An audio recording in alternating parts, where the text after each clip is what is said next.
रसूल थे और उसकी कलीसिया थी वो किस पर, वो कौन सी तालीम पर अमल करते थे, हम ये अब देखेंगे। क्योंकि खुदावन की कलीसिया और यहूदी कलीसिया में बहुत फर्क है।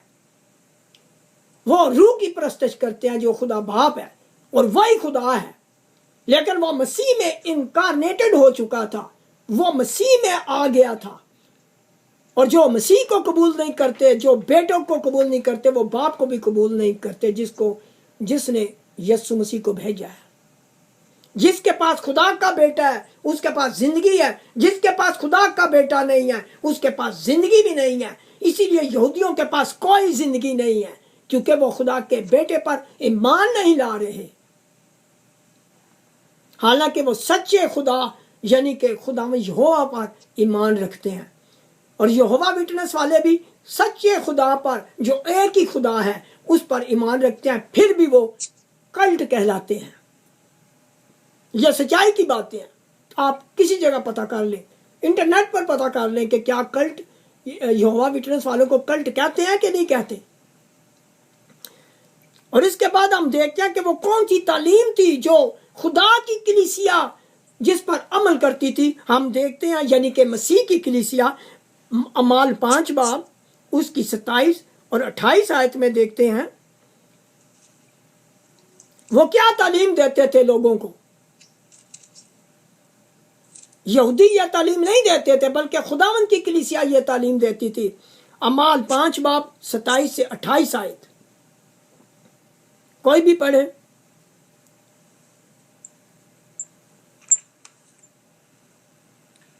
फिर उन्हें लाकर अदालत में खड़ा कर दिया और सरदार काहन ने उनसे ये कहा कि हमने तो तुम्हें सख्त ताकीद की थी कि ये नाम लेकर तालीम ना देना, मगर देखो तुमने तमाम यरूशलेम में अपनी तालीम फैला दी और उस शख्स का खून हमारी गर्दन पर रखना चाहते हो। आमीन। आमीन।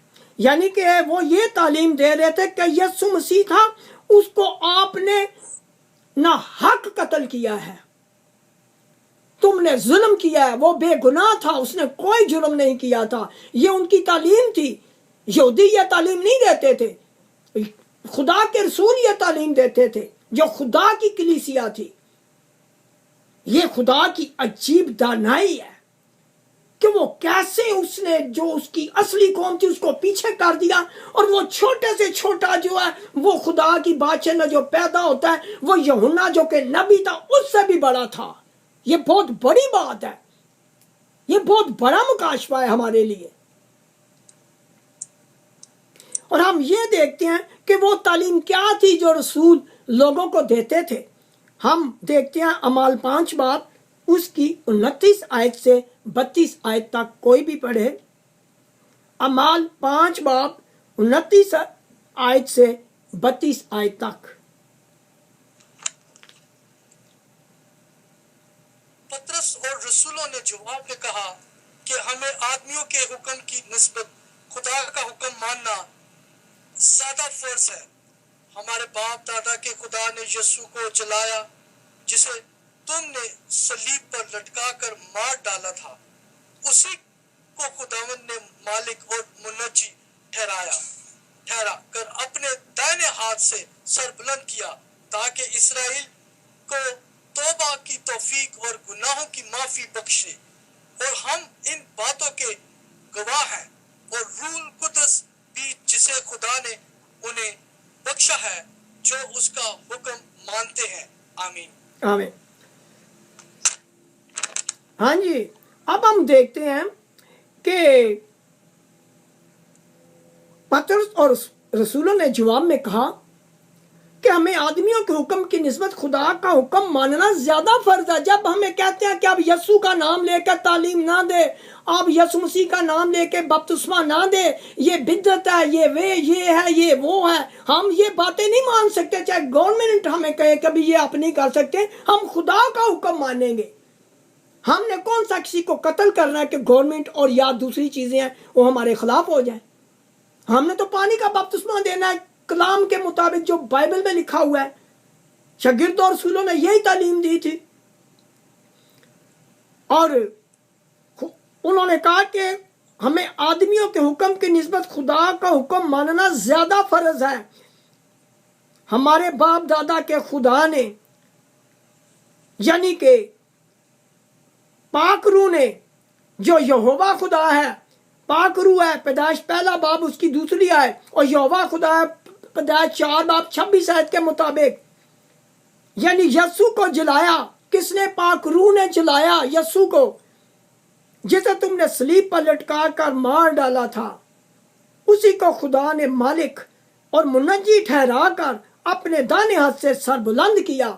यानी कि जो मुनज्जी है वो भी खुदावंद है, जो खुदा यहोवा है, और मालिक है वो भी एक ही मालिक है जिसे हम खुदावंद खुदा कहते हैं, यहोवा खुदा कहते हैं, वही मालिक है। लेकिन खुदा ने, यानी कि यहोवा खुदा ने ये दोनों अलकाब अपने बेटे को दे दिए, अपने जिस्म को दे दिए, ताकि वो दुनिया का मालिक बने, वो दुनिया का मुनज्जी बने। क्योंकि यहोवा खुदा कहता है कि मैं या यहोवा तेरा निजात देने वाला हूं, और यस्सु ने कहा कि मैं तेरा निजात देने वाला हूं।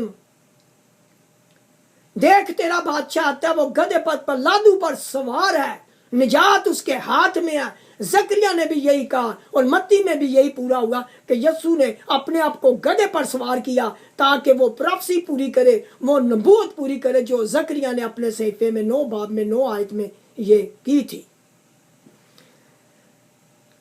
और कहा कि ताकि खुदावन ने, यानी कि खुदा ने उसे मालिक और मुनज्जी ठहरा कर अपने दाहिने हाथ से सर बुलंद किया ताकि इसराइल को तौबा की तौफीक और गुनाहों की माफ़ी बख्शे। ये रसूलों की तालीम है, ये खुदा की कलीसिया की तालीम है, ये जूडिज्म की तालीम नहीं है। यानी कि जो यहूदी थे वो ये तालीम नहीं देते थे। पलूस का मतलब था कि जो खुदा की कलीसिया वो शागिर्द और रसूल हैं, वही असली खुदा है जो जिस्म लेकर दुनिया में आ गया। और फिर उसने कहा और हम इन बातों के गवाह हैं। गवाह कौन थे? रसूल। कैसे गवाह थे? अमाल 1 बाब 8 आयत में लिखा है कि जब रूह कुद्दस तुम पर नाज़िल होगा तो तुम दुनिया के इंतहा तक मेरे गवाह होगे। वो पूरी आयत मैं नहीं कह रहा, लेकिन हमारा यहाँ मकसद है कि हम गवाह होते हैं खुदावंद यीशु मसीह के। जब रूह कुद्दस हम पर नाज़िल होता है, अगर हमारे पास रूह कुद्दस नहीं है तो हम गवाह नहीं बन सकते, क्योंकि हमें आसमानी बख्शिश का हमने मजा ही नहीं लिया। हमारे पास नए सिरे से हम पैदा ही नहीं हुए तो गवाही क्या देंगे? अभी तक शैतान के कब्जा में है, उसकी बातों को पूरा कर रहे हैं। जो वो कहता है हम वही करते हैं। झूठ, फरेब, ज़नाकारियां, हर किस्म की बत्तियां हम में भरी होती हैं। जब हम मसीह में नए सिरे से पैदा नहीं होते, हम पुरानी इंसानियत को ओढ़े होते हैं। लेकिन जब हम मसीह को कबूल करते हैं तो नए सिरे से पैदा हो जाते हैं। हमारी पुरानी इंसानियत मसलूब हो जाती है और फिर मैं जिंदा ना रहा बल्कि मसीह मुझ में जिंदा है, जैसे पौलुस रसूल कहता है। और आखिरी आयतों में लिखा है और रूह कुद्दस भी जिसे खुदा ने उन्हें बख्शा है, यानी जो उसका हुक्म मानते हैं उनको बख्शता है खुदा अपना रूह। कैसे? कि पतरस ने 2 बाब 38 साल में कहा था अगर तुम तो अपने गुनाहों की माफी के लिए तौबा का बपतिस्मा लोगे यीशु मसीह के नाम से तो रूह कुद्दस तुम्हें इनाम में मिलेगा। यानी यहाँ कह रहा है पौलुस रसूल कि अगर तुम उस आयत का हुक्म मानते हो खुदा के कलाम का कि यीशु मसीह के नाम से बपतिस्मा लेते हो तो रूह कुद्दस तुम्हें इनाम में मिलता है। और जब हमने वो पूरा ही नहीं किया तो फिर हम उस वादों में शामिल नहीं होते। लिखा है कि रूह कुद्दस भी जैसे खुदा उन्हें बख्शता है जो उसका हुक्म मानते हैं। जब हमने हुक्म ही नहीं माना, अमाल 2 बाब 38 आयत के मुताबिक हमने हुक्म ही नहीं माना, तो इसका मतलब है फिर हम क्वालिफाई तो नहीं करते ना रूह कुद्दस का। और इसके बाद हम देखते हैं कि पौलुस रसूल ने 1 कुरिन्थियों 15 बाब उसकी 10वीं आयत में कहा था लेकिन जो कुछ हूँ खुदा के फजल से हूँ और उसका फजल जो मुझ पर हुआ वो बेफायदा नहीं हुआ, बल्कि मैंने उन सब से ज्यादा मेहनत की और ये मेरी तरफ से नहीं हुई बल्कि खुदा के फजल से जो मुझ पर था। ये मैंने 1 कुरिन्थियों 15 बाब उसकी 10वीं आयत में पढ़ा है।